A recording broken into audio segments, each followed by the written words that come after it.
नमस्कार मैत्रिणींनो, मी तुमचं स्वागत करते व्हेज फूड रेसिपीमध्ये. तर मैत्रिणींनो, आपण झटपट अशी होणारी कोशिंबीर करणार आहे.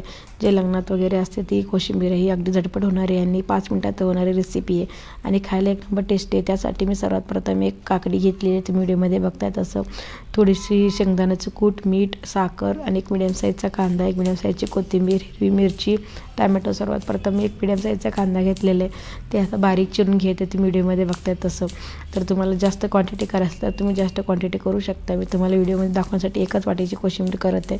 त्यामुळे एक मिडियम साईजचा कांदा, एक मिडियम साईजचा टोमॅटो आणि एक काकडी घेतलेली आहे.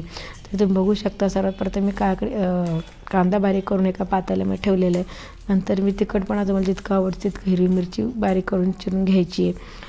जितकं तिखट आवडते तितकं तुम्ही हिरवी मिरची ॲड करू शकता. ते पण मी त्या पातेल्यामध्ये ॲड केलेले आहे. त्यानंतर काकडी घेतलेली आहे. काकडीचं साल वगैरे काढून घ्यायचं, नाही काढलं तरी चालेल. ते बारीक चिरून घ्यायचं.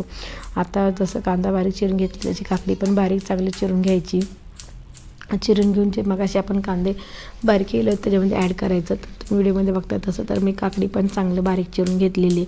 तर ह्याप्रमाणे तुम्ही ॲड करू शकता. तर तुमच्याकडे गाजर, बीट वगैरे असेल तर ते पण चांगलं बारीक करून किंवा किसून टाकू शकता, जेणे की कोशिंबीर आपला अजून जरा हेल्दी होईल. त्यामुळे हे तोंडी लावायला खूप छान आहे आणि असाच सुकं खायला आणि चपातीसोबत, मसाला भातासोबत वगैरे खायला एक नंबर टेस्टी लागते आणि झटपट अशी होणारी हेल्दी ही कोशिंबीर आहे. तुम्ही बघू शकता. मी काकडी कापून घेतलेले हे बघू शकता. काकडी झाल्यानंतर मी एक मिडियम साईजचा टमॅटो आणि कोथिंबीर वगैरे हे पण चांगलं बारीक चिरून घेते मैत्रिणींनो.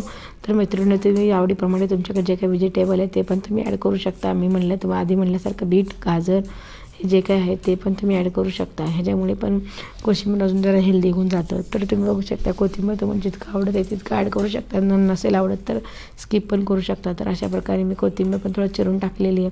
त्यानंतर एक मिडियम साईजचा टमॅटो, छोटं टमॅटो आहे. मी आधी म्हणल्याप्रमाणे एकच वाटी करत आहे. तर एक वाटीसाठी मी एवढं सफिशियंट आहे. सर्व ॲड करून घेतलेलं आहे मैत्रिणींनो. आता हे सर्व बारीक चिरून घेतलेले. आता ह्याच्यामध्ये सर्वात प्रथम मी थोडंसं साखर टाकत आहे चवीनुसार. जर तुम्हाला साखर आवडत नसेल तर स्किप करू शकता. साखर झाल्यानंतर शेंगदाण्याचं कूट जे काय आपण दही टाकतो ह्याच्यामध्ये ते पसरून एका ठिकाणी चांगलं होऊन बसायला पाहिजे म्हणून साखर टाकलेली आहे, मीठ टाकलेले, शेंगदाण्याचं कूट टाकलेले आहे. शेंगदाण्याचं कूट आवडत नसेल तर स्किप करू शकता. आणि हे घरी लावलेले दही आहे. मी तुम्ही व्हिडिओमध्ये बघताय तर ते चांगली घट्टसर दही आहे. तर ह्याच्यामध्ये मी 2-3 चमचे घट्ट दही टाकते. क्वांटिटी कमी आहे म्हणून दही पण कमी लागणार आहे. तर तुमच्याकडे जास्त असेल तर तुम्ही जास्त दही ॲड करायचं आहे. तुम्ही बघू शकता. अशा प्रकारे मी दही घालून चांगलं ते एकजीव करून घेते चमच्याच्या साहाय्याने. तर हे तुम्ही बघू शकता. ही कोशिंबीर अगदी 1-2 मिनटामध्ये तयार होणारी रेसिपी आहे. ह्याला काही जास्त वेळ नाही लागत. विदाऊट गॅस यूज न करता आपली ही झटपट अशी होणारी कोशिंबीर रेडी आहे. तुम्ही व्हिडिओमध्ये बघताय तसं. तर मी तुम्हाला सर्व करून दाखवते मैत्रिणी. हे बघू शकता. कोशिंबीर किती छान दिसते आणि खायला नुसतं छान दिसून नाही तर खायला पण एक नंबर टेस्ट आहे. तर ह्या पद्धतीची रेसिपी घरी तुम्ही एकदा नक्की ट्राय करून बघा आणि तुमची कोशिंबीर कशी होती मला कमेंट करून सांगायला विसरू नका. तर मैत्रिणी, तुम्ही बघू शकता कोशिंबीर किती छान दिसते. अगदी हेल्दी, दही, पौष्टिक अशी कोथिंबीर झालेली आहे. तर भेटूया नेक्स्ट व्हिडिओमध्ये.